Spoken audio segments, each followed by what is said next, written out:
Hello and welcome back to my knitting podcast. I haven't been here for a long time, for a while. I don't even remember the last time I published a podcast on here. It was maybe over 2 years ago or a year ago. But I wanted to come back on here and talk about some things, and hopefully this will be just a nice relaxing thing that you can put on while you are knitting or doing some kind of crafting or fiber arts, or just something you can have on in the background, whatever you might be doing, as a nice relaxing cozy chat or hangout time. And I think the first thing that I want to talk about is that I'm having a birthday sale right now for 1 week. The sale runs from May 11th to May 17th, and you can get my first knitting pattern that I have published for 50% off. I guess that's the first thing I should have said, is that I finally published my first knitting pattern, and it's on Ravelry, and it's also on Etsy, if anyone prefers Etsy, but it's a little bit more expensive on Etsy because the fees are a little bit higher on Etsy. But you can get it on Ravelry or Etsy, and it's called the Cathedral Trousers, and it's 50% off now, so if you would like to get it and take advantage of it being much cheaper, please do that. And I would love it if anyone shares it as well, shares the pattern. I mean, not the like actual file of the pattern. I mean, like shares it on their social media, that it's available, or on anywhere that they sharing it with anyone that they know who might be interested, because I have a very small following at the moment, and so anything helps to get the word out there. And my name, I just recently changed my name on Ravelry, is Ensorcel Me Knits, and so you can find it there in my Ravelry store. It's called Cathedral Trousers, so you can search for that and it will probably come up. And I think I will go and get them and show them. By the way, I'm filming in my bathroom because it has better lighting in here than most of the other places in the house. But here is my Cathedral Trousers. It's going to be hard to show them here. This is the first sample that I knit, and maybe I'll just hold them up so that, like this, so that you can just get a nice, maybe potential thumbnail here going on.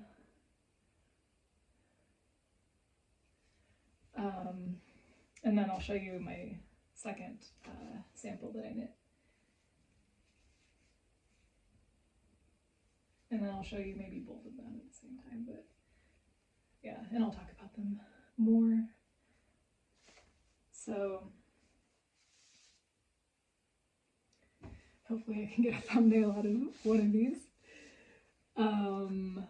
So the first one, I knit this out of the yarn from yarnhome.com. It's 100% European wool, and it's a little rougher, which I like because it makes it more resilient. And I dyed it, which was quite a long process because I was like a little bit newer to this type of dye process using acid dyes, and it took me a while to get the right colors that I wanted, and it was also a little challenging because I was trying to dye the yarn so that it would create a specific striping pattern for this pattern. So the color repeats needed to be quite long because I wanted the stripes to be, I like really wanted them to be 3 rows thick, but they ended up being more like 2 rows thick, which is okay though. So I had to make the color repeats approximately 3 times. Basically, I was trying to get them to be 3 times the length of this pants times the number of rows thick that I wanted, and I like the way that it ended up turning out. It took, I think, like at least 2, maybe 3 dye sessions to get this right. If I were to reknit this with my changes that I made to the pattern for the second sample, it might actually end up being 3 rows thick, but I like the way that it turned out. And I really love the colors, and actually the fact that it took so many tries to get the color right is actually cool, because you can see in some areas there's just a lot of like subtle color variation happening that I think would not have happened if I had been more decisive with my dye process. It would have been more like straight up colors, you know, like one color with no variation. So I like how that turned out, and I might, probably not anytime soon, but I might end up taking these out and re-knitting it, because the way that the pattern fits now after I made some changes to it is much better.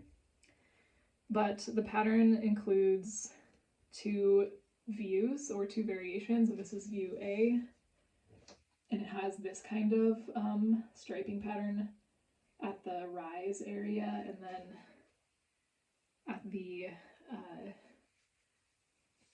leg. So these are bell-bottom pants. This is the striping pattern that happens at the leg for view A. And then for view B, it's more of a conventional striping orientation, as you can see at the rise. And at the bell-bottom, it has this type. So in the pattern you can choose view A or view B, and you can mix or match them depending on what you want. Yeah, and this one I knit with scrap yarn from my stash. So the pattern is also very suited to doing that, to using up scrap yarn. And these ones fit really well. After I made the changes, the first sample that I knit has elastic inserted into the waistband, which you can see it here. I have a video on that also that is included, or it's linked in my pattern, so in case anyone needs that when they're doing the pattern as a reference for how to insert the elastic, that's included. And this is the elastic that I sewed in to the wrong side of the fabric. We'll see if this lighting is going to be, there's like a direct sunspot, so we'll see, but you can see the elastic, and I would maybe recommend doing that.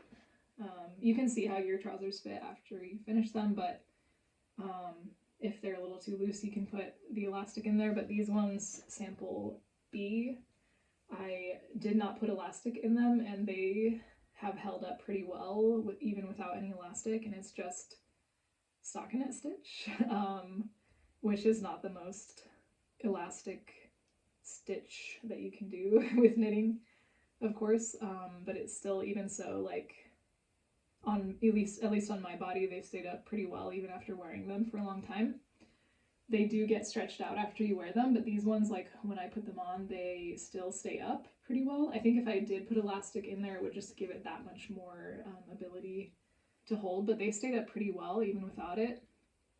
And I was even able to do like yoga in them very comfortably, so it was good. I think I really like the way they fit. They're like kind of tight when you first put them on, but at least I could still get them on, and I think I like them being a little bit tighter, because then when they do stretch out with wear, they still fit pretty well.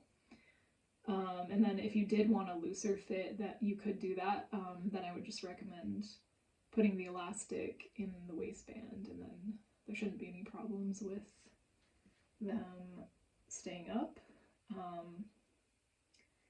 Yeah, so if you're interested in buying the pattern this week, it's 50% off, and I really appreciate it since it's my first design and no one knows about me, and so anything helps.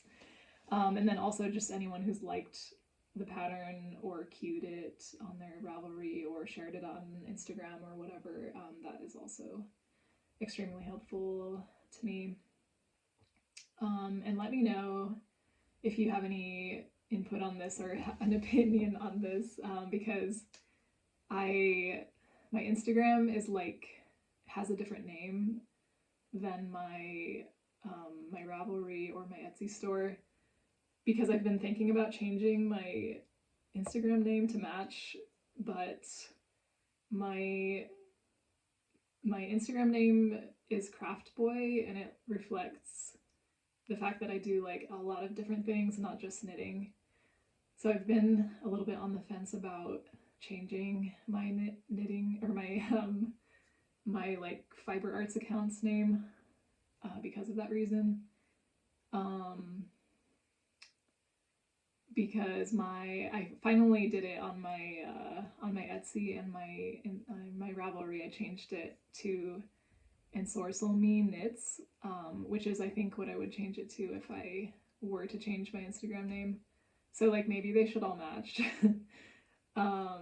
The Ensorcel Me was already the name of my or is the name of my art account already on Instagram. I have several accounts on Instagram because I'm just doing different things, but I have my fiber arts account, and it's called Craft Boy, and I'm reluctant to change it to Ensorcel Me Knits because I do a lot of things on there, not just knitting. I like to share my sewing and embroidery and dyeing and whatever else I might be doing.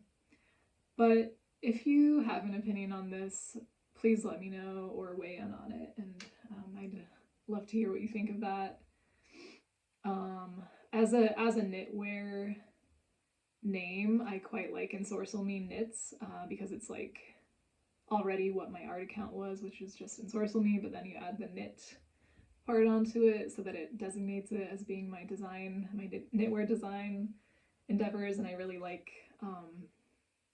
I just like the way it has a nice flow to it. So we'll see. I don't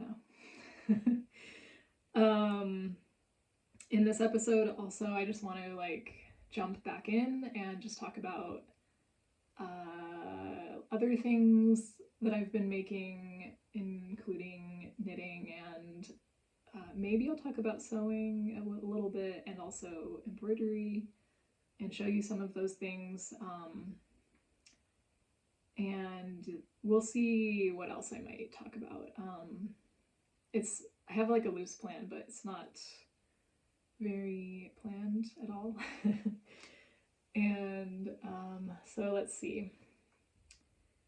Oh, I should then, the next thing that I'll talk about is my next knitwear design that I'm already working on. I actually started it before I started working on cathedral trousers, but I was waiting for the materials to start the cathedral trousers, / I was waiting to finish dyeing my yarn for the cathedral trousers, so I had started my other design, but then I put it on hold for almost a year now to work on the cathedral trousers, but now I'm coming back to it. I actually have a notebook, a knitwear design notebook of many designs, and I have many ideas that I'm intending to do in the future. So I just have to go through them all. It'll take time, but I'm really looking forward to bringing out the other knitting designs and my ideas that I have in my head, because I have a lot of ideas.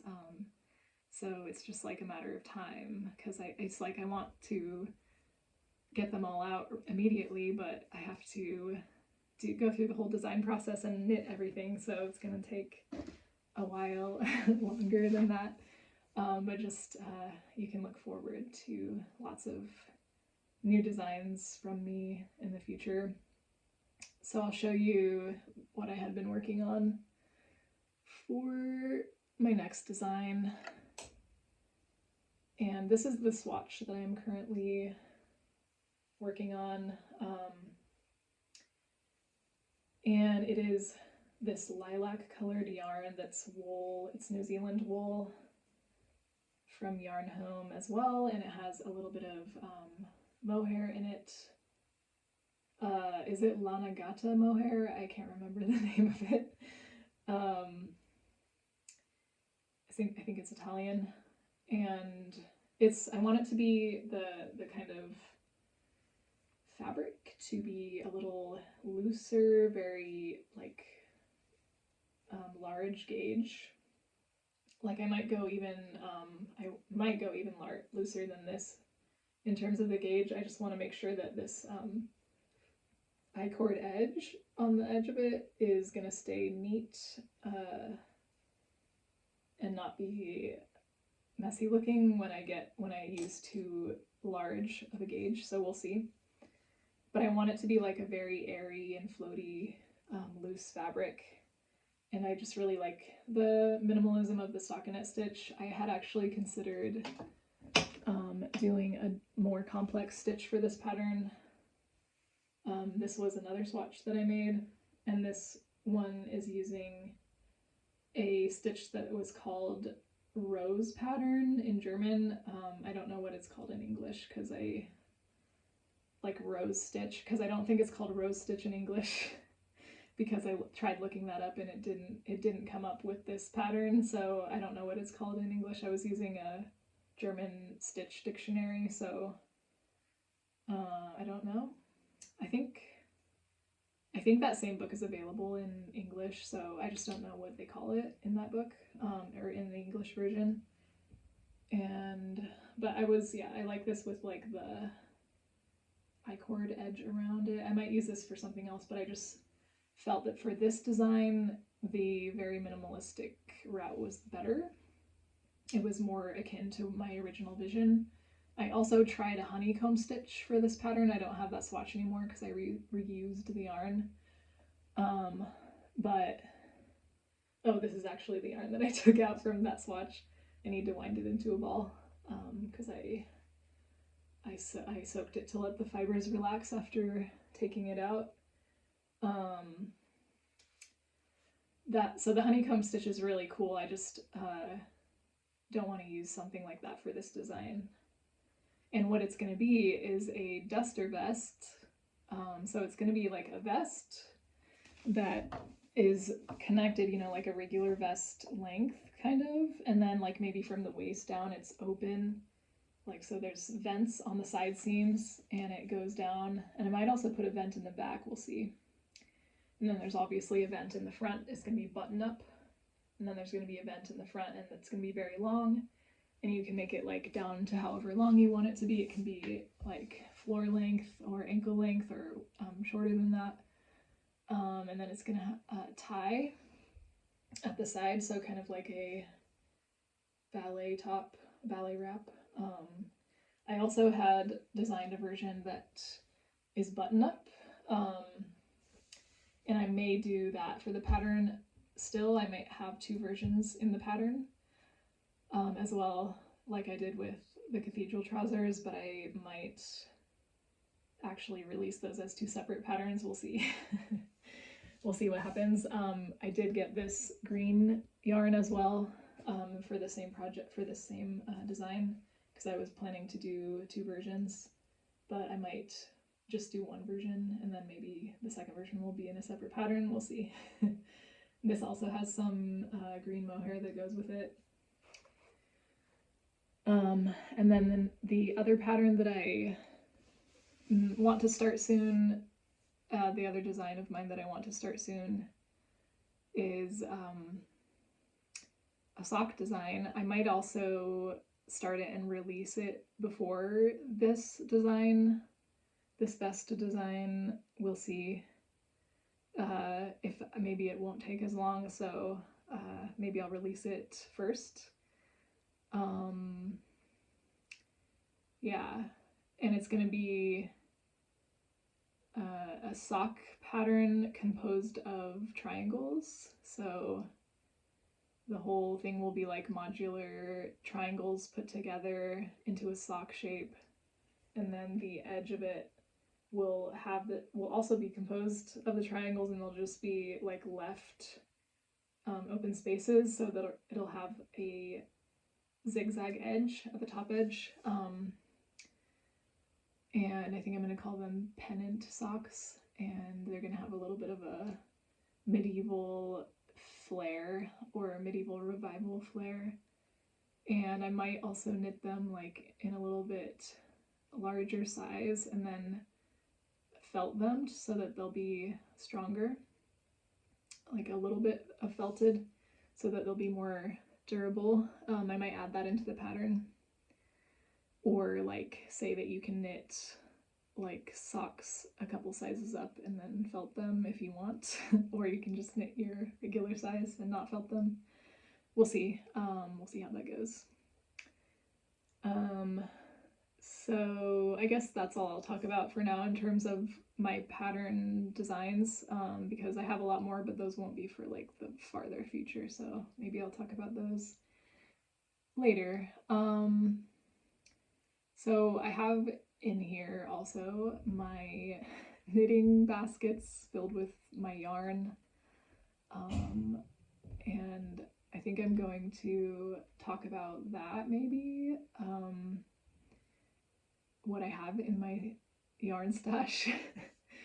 I'm home for a little while, so I'm visiting home for a little while, and I have once again gained access to some of the yarn that I left here. So I have like new things to work with kind of, and I'm hoping to take it all back with me or ship it to myself back to Germany. So yeah, I wanted to talk about what I have, and some of it's like, you know, stuff I haven't had access to for a couple years, so it's interesting to see it again and be inspired with what I can make with it. I guess I'll start with what I'm actually knitting also right now, another current project, which is not obviously my design, it's someone else's design, but it's this, it's going to be a corset top, like a corset style or corset inspired top. It's actually more like inspired by historical stays from maybe like the 1700s. So it's hard to see maybe, but I'm knitting it. I just recently connected everything together, the two front pieces and the back piece, and they're all being knit together now in one piece, and it's going to button up the front. And this is the corsage top by Marianne Isager. Sorry, I don't know how to pronounce that correctly, but I'm modifying it. The original pattern is knit in garter stitch, and I modified it to be in linen stitch. And I'm also probably gonna, the neckline is lower than her design calls for, and I'm probably gonna make it shorter. Well, I will make it shorter than that her design calls for, because I had this cotton yarn in my stash that had been left here when I went to Europe, and I came back home and I saw this and I was like, I was inspired to like find the perfect project for this yarn. It's a really beautiful mercerized cotton, and I'll show you the label. It's a vintage yarn. that I got at it was like a craft, I think I've talked about it before. If you've watched my other podcast episodes, it was a craft like thrift store in Austin, and I got it there. And it's this one. It's a butterfly mercerized cotton made in Greece, and it's just really beautiful. If anyone has any more of this yarn and would like to let me have it, please let me know, because this is all I have left and I don't know how long that's gonna make this top. It might end up being just like a bra length top, and I would really like it to be longer than that if possible, because the design is really beautiful. It has these slits that go partially up the sides, and where these design features are located. So every time there's an I-cord piece, if you can see the I-cords, when you go down and make this longer, the end of it will have a slit. So I really would like to have that if I can. I just don't know, like, this is not gonna end up being very long probably. And I've been looking on eBay and Etsy and anywhere to try to find more of it, but I haven't found any so far. So if anyone has some and doesn't want it anymore, or if they can point me in the right direction, please let me know. I was just trying not to buy anything else for this project, because I just want to use what I have and not buy anything, like as much as possible. And I'll show you the buttons. I got these vintage, possibly antique, mother of pearl buttons at a shop locally. So I'm going to put those on it when I'm done. I originally kind of wanted more of a purple plum colored button, so we'll see if I really hate these white ones on the red. Maybe I'll like it well enough. I think I like it well enough, but if I end up finding like better buttons that are more like a plum color, like a dark purple, I might go with that. So let's see what happens if I just try to go through all this yarn that I have in these baskets, and strewn about the room. I'll just grab the first thing I see. I'll try to go like in order of how they're like sitting here. But this is also more of the European, it's Lithuanian wool from Yarn Home. This is what it looks like before you dye it, and I got more of it because I want to use this for another one of my designs, to make, it's like a cathedral skirt, so it's going to be like the cathedral trousers, but it's going to be a skirt instead of pants. So I'm going to probably use this for that, and I'm going to dye it as well for that project so that the yarn is self-striping, because the way that the pattern works, if you use a color changing yarn, you can get like interesting pooling or striping patterns based on your yarn itself, instead of having to manually do that with different colored yarns, and I find that kind of thing really fascinating and intriguing, so I want to do that. And then I'll show you this yarn that I found at it's like a thrift store in Germany near where I live, and it's like it's people who like go to estate sales and they clear people's houses out and stuff like that, and that's where I got this. And this was like really cheap for a lot of grams of yarn. I can't remember how many grams are in here, but this is, I like did a burn test on this, and it's mostly wool with probably a little bit of nylon in it. I was hoping it was 100% wool, but it very much matches my shirt. I really like this color. I'm gonna use it to make another Romanesco jumper by Ronti Studios. I should actually show you that because that's another finished object that has occurred since my last podcast episode, but I already made one, but I want to make another one of this color. And I want to make it bigger because, as you will see, my other one is very form-fitting, and I like that look too, but for the next one I want to make like a looser one. So here's my red version.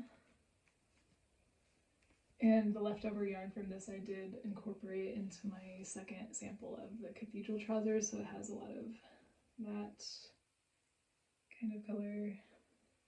And it's a crop fit with very long sleeves. The sleeves like cover my hands and I like it that way. So the next one's going to be more oversized, hopefully. And it's by Ronti Studio, if I didn't say that already, and I really recommend her patterns. They're really great, especially this one. It's one of my favorites. So the next thing, let's just go into this basket. Here's one of my baskets. And it just has a lot of random scrap yarn.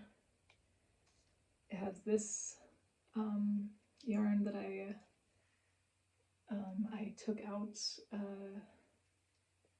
my balaclava that I had knit a few years ago. The brown balaclava, I took it out because it was not fitting well, and decided to use this yarn for something else, for a better purpose.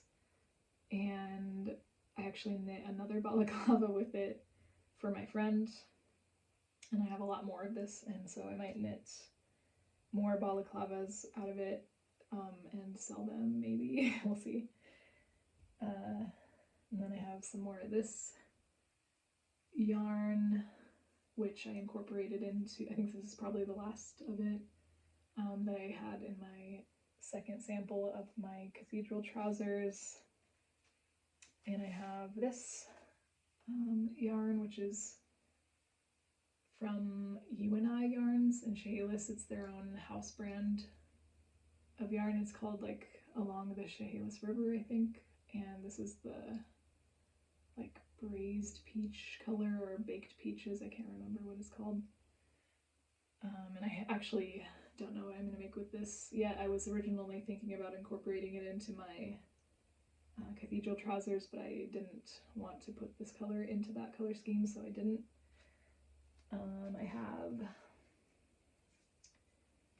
these ankle warmers that I bought, or someone actually gave them to me on Etsy as a gift, like included in my order, because I had a problem with my order, so they included these, and I really like them. You can also wear them as forearm warmers, but I haven't been wearing them a lot, so I might take the yarn out and use it for something else.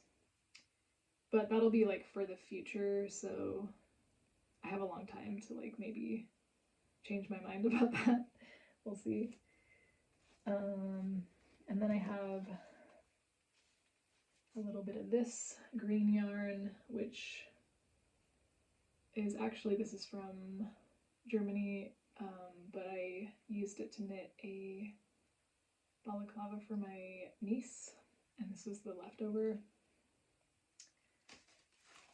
And then I have this sweater that I thrifted. There's like a red stain on it from, it looks like some kind of art supply. But I'm gonna probably be dyeing this and yarn anyway. I'm going to take out the sweater out and use the yarn. It feels like it's like merino, a really nice merino wool. And I think I bought this for like $3 or something, so that's going to be well worth it. And I might make this into a sea wave sweater. If you've ever seen that pattern anywhere, it's a vintage pattern from the, like, I want to say the 40s, but I could be wrong about that. And it's really cool and interesting. I may make one of those out of that. So that's it for this basket. Let's go to the next basket.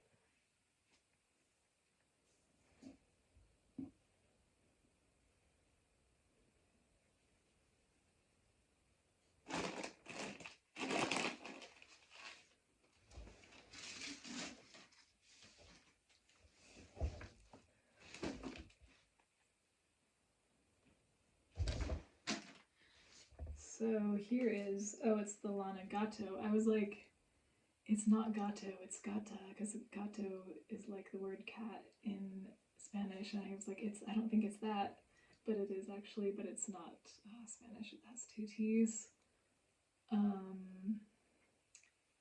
And this is the one that is going in my duster vest. And then I have this finwool. I don't know, it's a Norwegian wool that I used in my pants, my scrappy pants as well.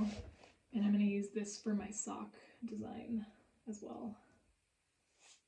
And then I have this a little bit left over. I used it in my scrappy pants as well. It's some wool that my mom gave me because she like signed up for some kind of yarn box and like didn't end up using the yarn, so she just gave it to me. And so I used it in the pants. It's like not my favorite type of wool to work with because it's a superwash merino, I think, so it has lost all of its elasticity, but it's okay. I think it works for certain applications, and I just like using things that I have, you know, things that are given to me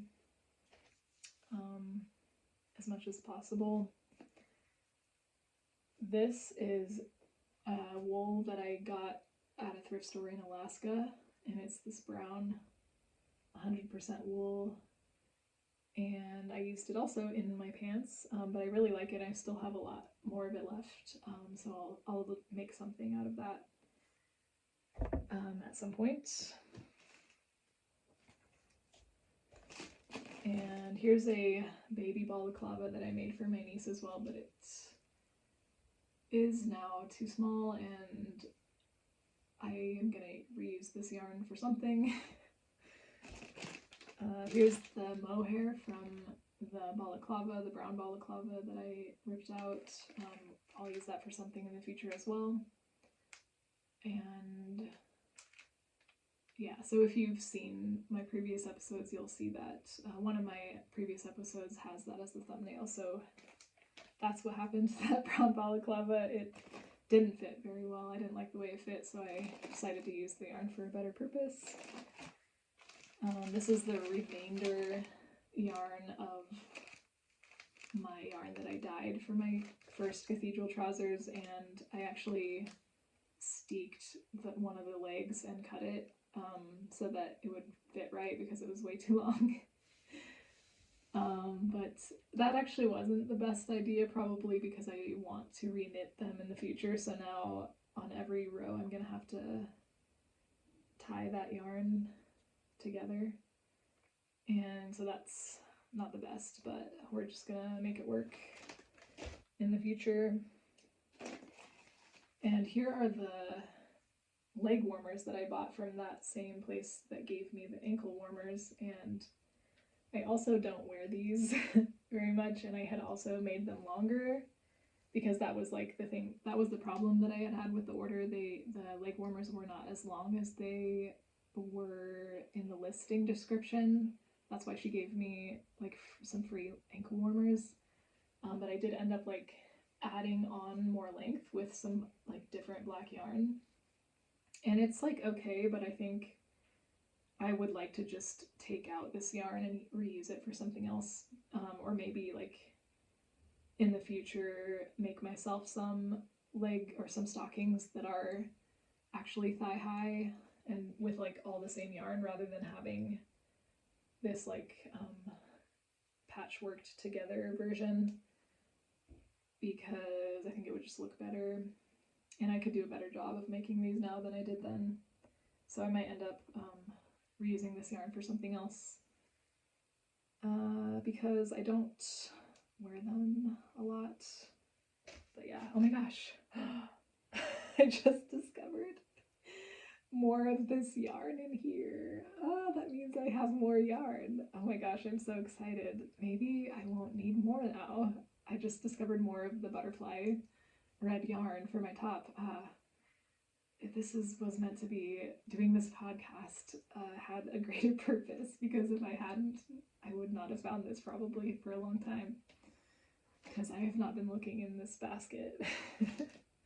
Wow, I'm really happy about that. Thank you, everybody. Some of this yarn is stuff that I brought back with me from Germany. I brought a lot of, actually my whole suitcase was filled with yarn and fabric. The only clothes that I brought were the clothes that I was wearing on the flight because I knew that I have clothes here, so I didn't need to bring any. So I have some yarn from my stash in Germany that I brought with me, thinking that I would be able to use all of it in the time that I'll be here, which is a little bit stupid because I'll be going back before I can use all of this. But I was like, I don't know how long I'm gonna be here, and I need to be able to access my stuff, you know? By the way, this shirt that I'm wearing is the shirt that I brought back from Germany. It's from Germany. I bought it at a thrift store in Lübeck, and it was originally a yellow color, which I really didn't like it. It's the kind, I do like yellow as a color, but I didn't like this kind of yellow. So I dyed it with purple onion skins and iron. And it's actually a little bit faded, so I might refresh the dye soon. But I really do like this color that it turned out. It's kind of a golden green. It's one of my favorite colors. So that's one like dyeing, like sewing related kind of project that I have done. Anyway, this yarn is from my German stash. It's some linen, and I originally got it to incorporate into my James Watts test knit penta pillar pullover that I did. I incorporated linen into it, but I think what I will do with this now is make socks out of it, either completely linen socks, like with some strands held together, or just incorporating a strand of linen into some wool socks to give it some more strength. And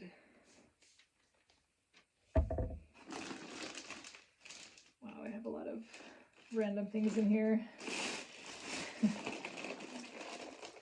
This is my stash of white-ish colored yarn that I was using to knit rabbits.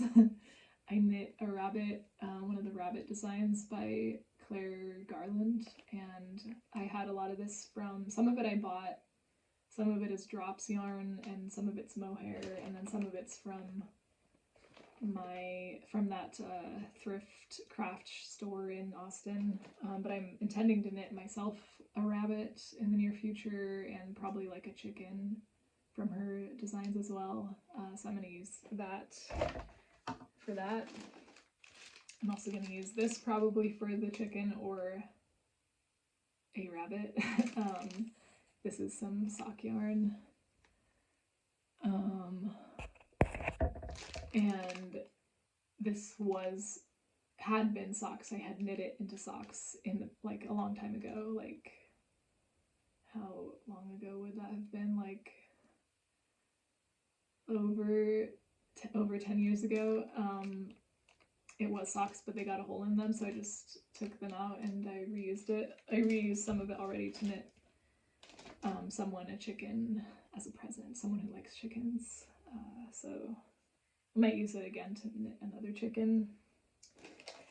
This is more of the Along the Chehalis River yarn in a different color. And I just really love this color. Like, I don't know if they have this still, like more of it. I think they have like other colorways now, but I just like really love this yarn and wish I could get more of it. Because it's beautiful, and I used it in the other rabbit that I knit for some of the like toasted marshmallow color bits, and it was perfect for that, and it just has like a really beautiful subtle color variation, and I love it. And it's just a perfect wool, kind of wool. Like, it's still like has a nice halo and is nice and resilient, not too soft that it's gonna pill really easily, or be very fragile, but it's still like, it's resilient yet still soft, like relatively soft, and I really love it. And I had been knitting a sock with it, but I think I'm gonna not continue knitting this sock and maybe just use this to make rabbits, like for the little bits that this will be this color, instead of making this into a sock.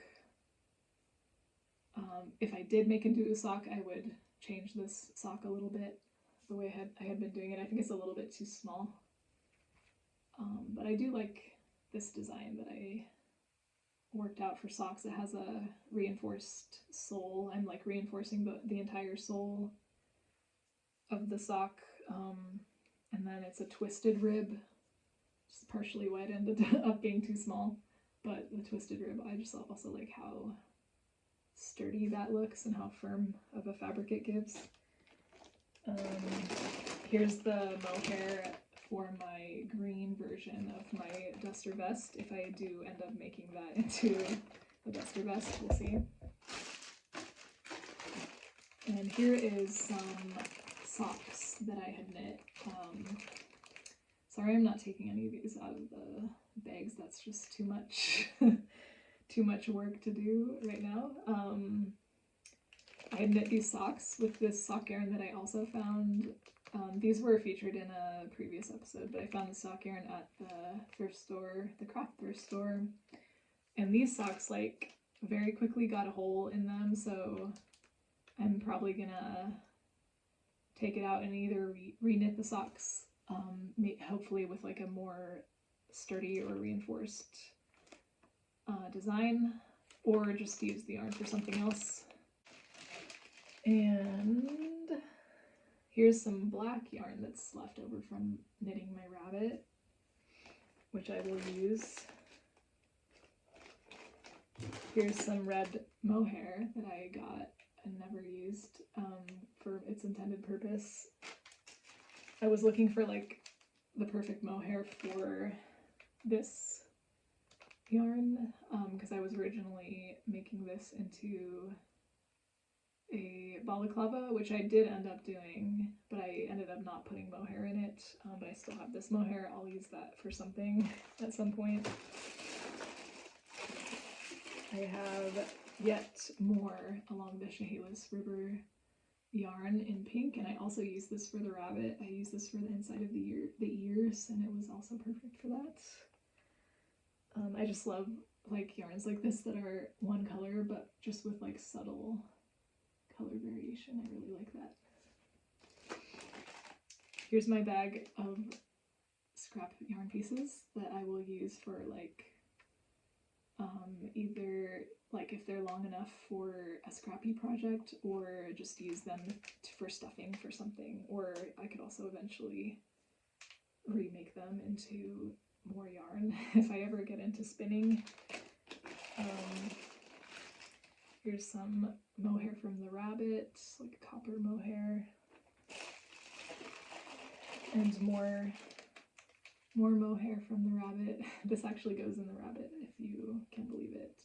It's in the black Otter Rex pattern. It calls for this petrol colored mohair because it's supposed to like kind of give the illusion of the shininess of the rabbit's fur, because those black Otter Rexes have a really interesting fur color.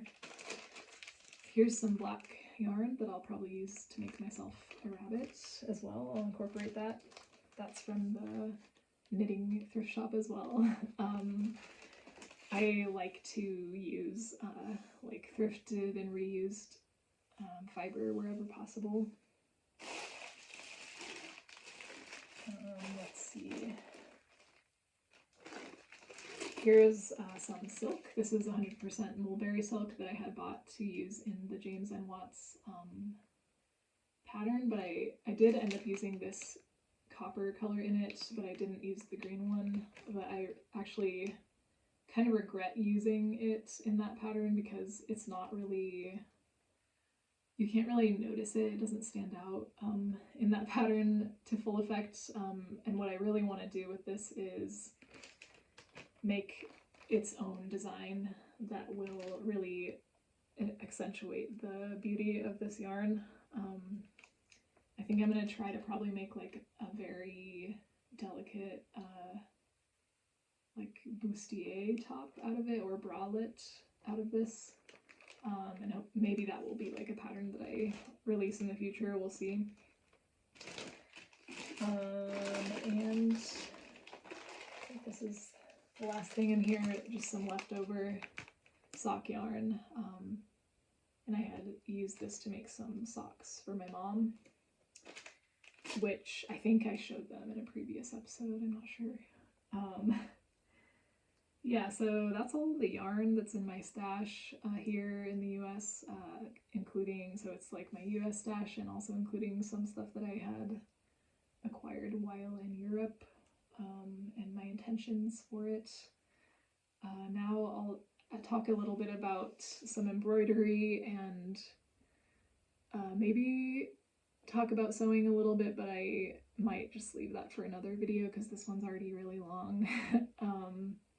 And I have like a kind of stash of fabric here that I have intentions for the fabric.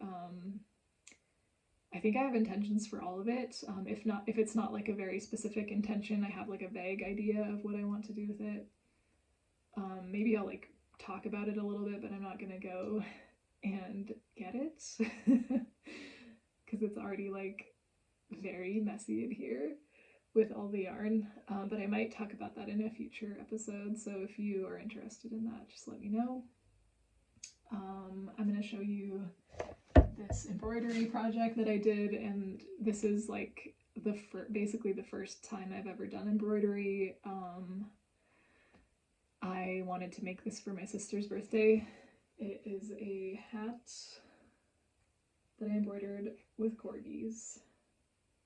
Let me just get up really close and get some detail on, hopefully some detail on the corgis, because I did share this on my Instagram, but the pictures are not very close in and you can't really see the details.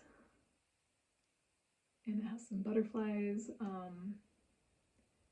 This is the thread painting style of embroidery. And I had a lot of fun doing it. Maybe I'll do some more embroidery at some point in the future. So I'll try to like wrap this up kind of. But so what I have with, what I can talk about with sewing, I don't have it with me because it was a gift for my mom, but I made my mom a dress. It's the Shelby dress pattern. I'm forgetting the name of the designer right now. It's like I think it's True Bias. If it's not True Bias, I will correct that. but I think it's True Bias, the Shelby dress by True Bias, and I basically made this dress because I had wanted to try botanical printing or eco printing on fabric. So that's what I did. It did not work very well because I used cotton and it's easier to get prints from plant material on wool or silk or a protein-based fiber. But it ended up being cool. I think I had to do like again several attempts to get it to like up to a level that I liked, but I basically ended up hammer printing sage leaves onto it, and that ended up being the main like force of the pattern on the fabric. And then I over dyed it with some red dye because I just wanted it to be more of a luscious and full look rather than it being just on a white fabric. And that was not originally how I wanted it to be, but I feel like the end result is kind of close to what I wanted it to be. I had originally wanted it to be printed with roses, so like, or some kind of flower, and then like rose leaves. And I did try to do the like steaming method to get that to print, but it did print onto the cotton, but it was just very faint.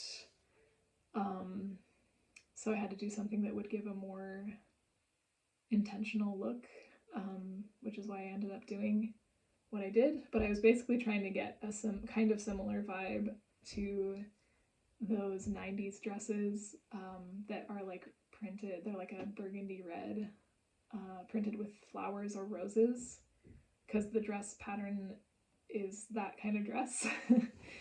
Kind of a 90s vibe. And I do like the end result. But this summer I'm going to try some more eco printing, I think, and I'm going to do it on silk this time because I found some silk at a thrift store, and that should be more successful.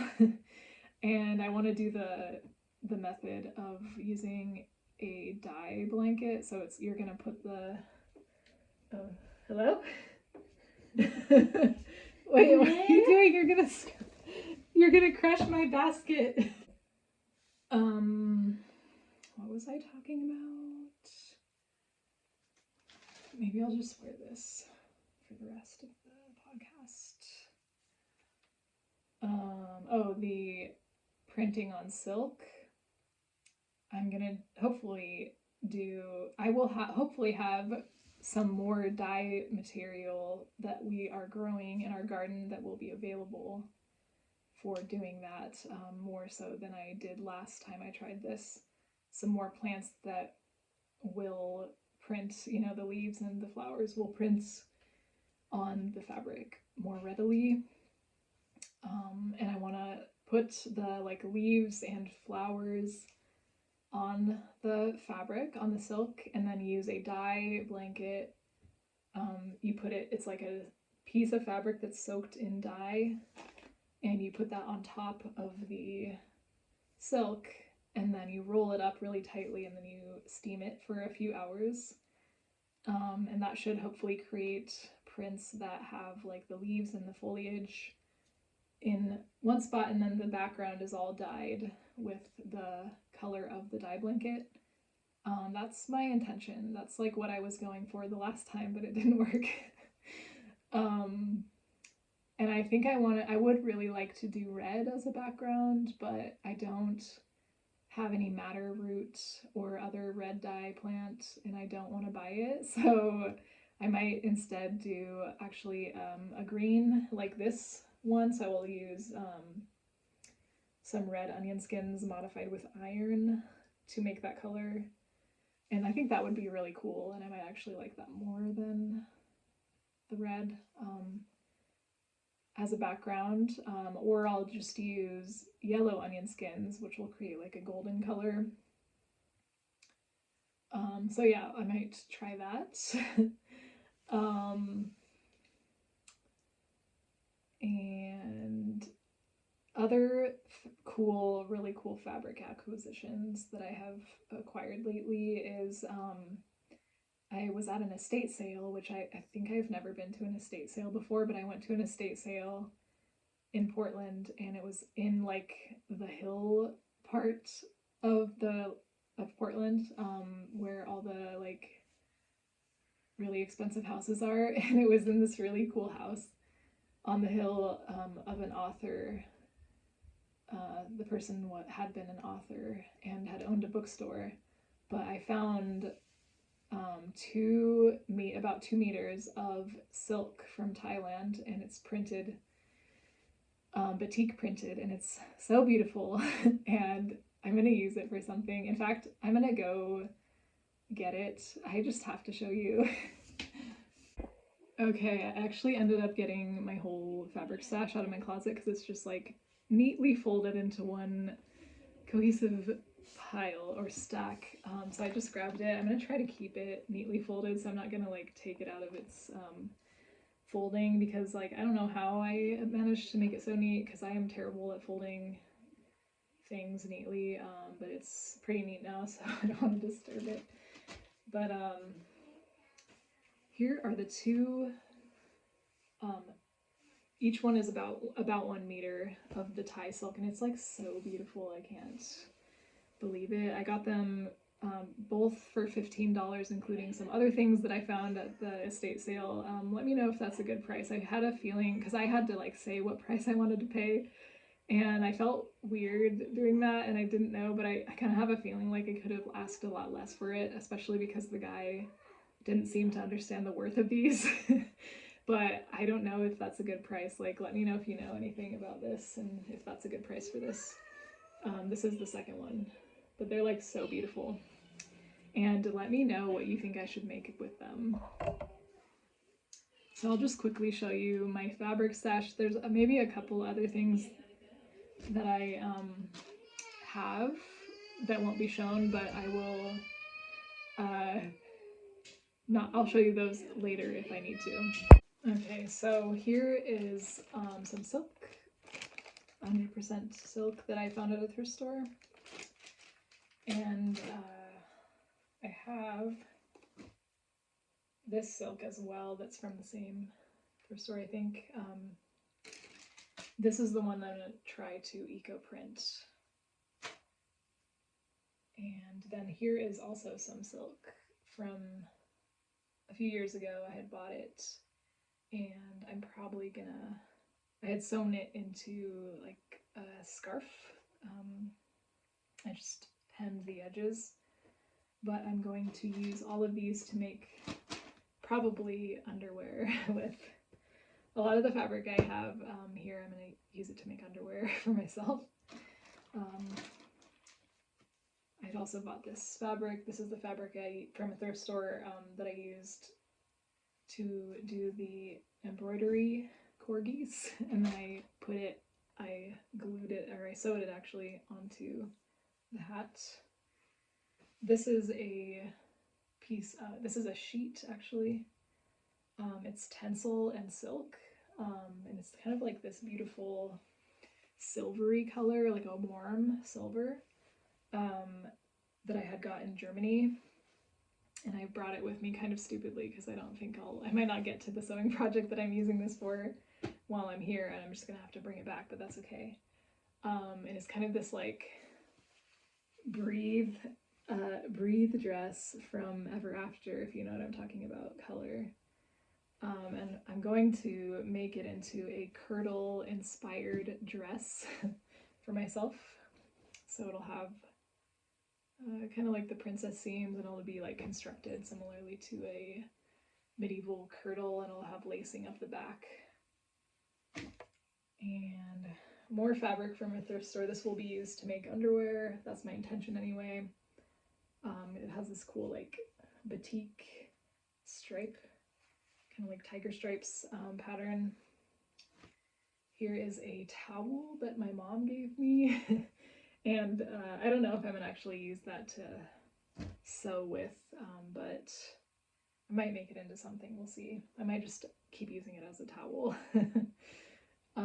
Here's another vintage towel that I had got a few years ago at a thrift store, and I think I will probably make this one into something, maybe a top or some shorts, because this one's a smaller towel, and so you can't really use it as like a towel all the time. Like it's more of a hand towel, and I don't know, it like I really like the way it looks, and it doesn't really, like, I'm not in my own house, like I can't control the aesthetic of the hand towels in the house. Like if I was controlling the whole aesthetic of all the hand towels and they could all like kind of go together in the similar vibe, I might continue using that as a hand towel, but since it won't be matching with the hand towels that will be in the houses that I'm living in, it might be better just to make it into a piece of clothing for myself. Let's save this one maybe for last. Here's just some quilting cotton that I got because if you follow me on Instagram, you may have seen my quilt coat that I made, and I want to make another one. Either in the same style but make it better, or completely make a different style but still a quilt coat. We'll see. And here is another sheet in the exact same, it's the exact same IKEA sheet that someone had given me, but I found this one in Germany at a thrift store, and it's the exact same sheet that I used for the other one. So I can now make another quilt coat using this. And here is a black piece, a black sheet. So I might also use this in the quilt coat that I end up making. I have used this a lot for photography purposes and like art purposes, so I'm not sure if I will use it for sewing. I might, but it might be wiser just to keep it as a photography prop. But these are basically cottons that I'll be using for my quilt coat of the future, whenever I get to that. And then this last piece of fabric in my fabric stash is this gingham, and I really like this gingham. If you can see, it's thread dyed gingham, and I just love the scale of the gingham and the weave. It's made in India. I really like the quality of it. And I had been wanting this fabric for a few years, and I just got it when I came back to the US. So I will be able to use that for the future.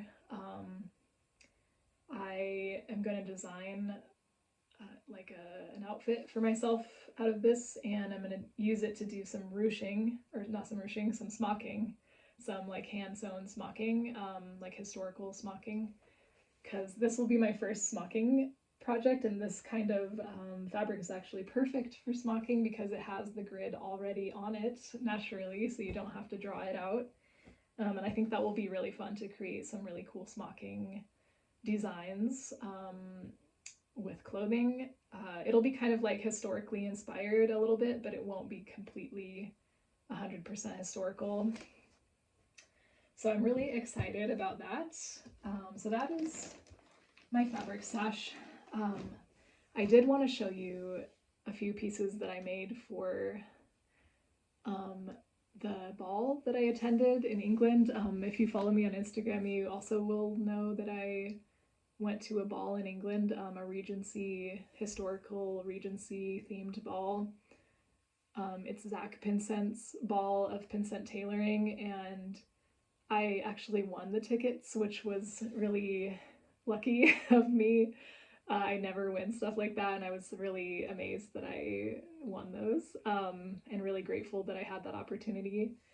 I think I actually won't show you though, because I actually have filmed all the footage to make videos about the sewing process of my entire outfit for the ball. So maybe I won't show them, because then I will show them in the reveal of those videos. And me saying this right now is hopefully will motivate me to make those videos, because I still have yet to find the time to edit the footage to show you that. So hopefully if I like say this right now, it will motivate me more to do that.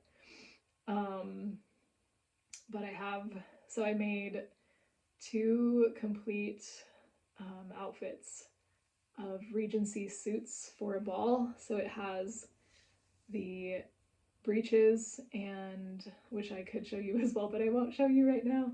I have a waistcoat and a shirt, a linen shirt, and I actually borrowed a tailcoat, so I didn't film the process of making that. I did make a tailcoat for my boyfriend, and I don't remember if I filmed that or not. I think I might not have filmed that because it didn't turn out like the best. We still used it and it was fine, and it was like looked good from a distance.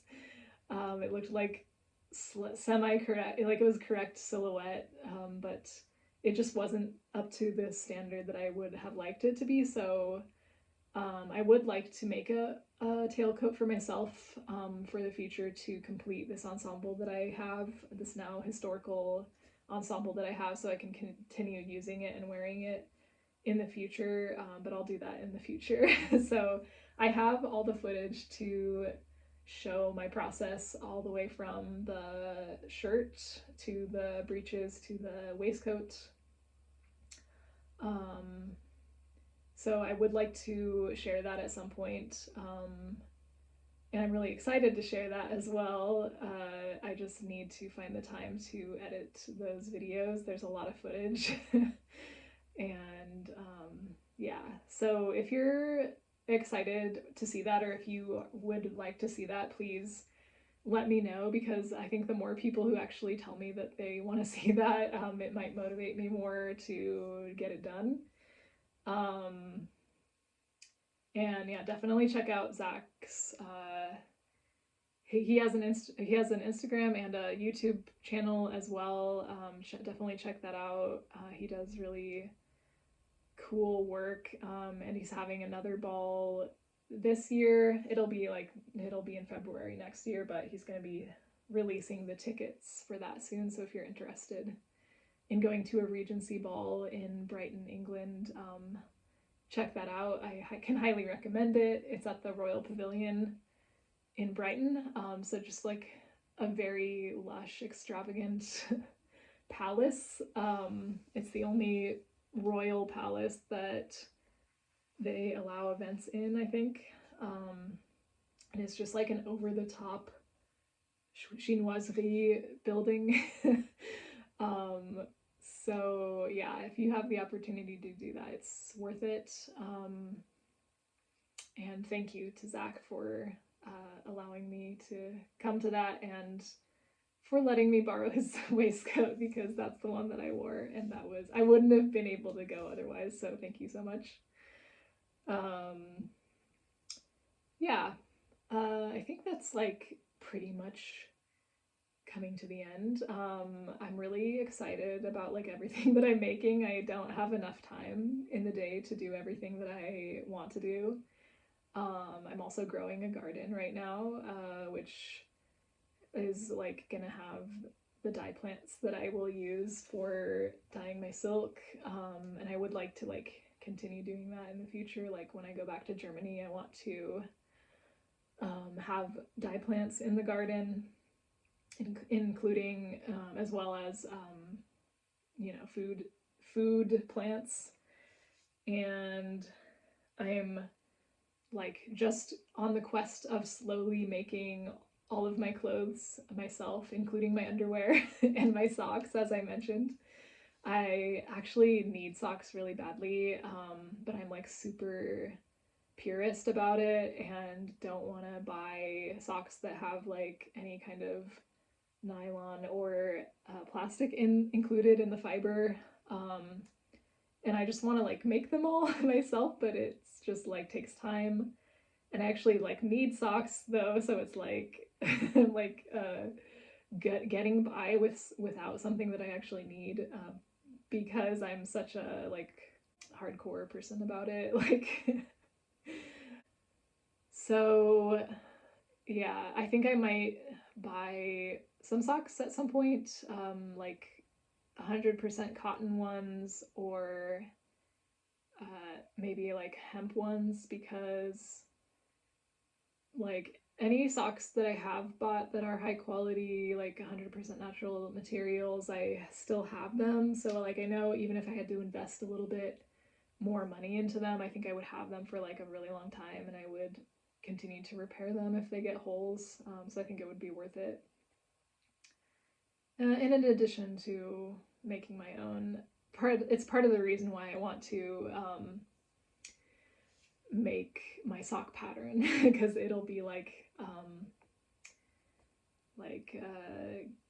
getting two things done at once, like making a pattern as well as doing something that I like need for myself.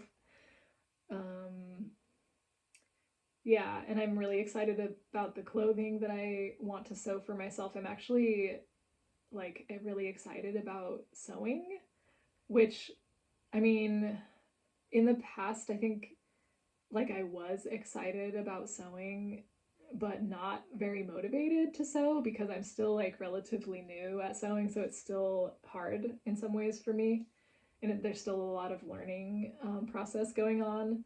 So um, I think I have a lot of ideas of things that I want to make, but not necessarily the skill to execute it. But lately I've been feeling like really motivated to sew and like want to sew, and I'm excited about like the things that I want to make.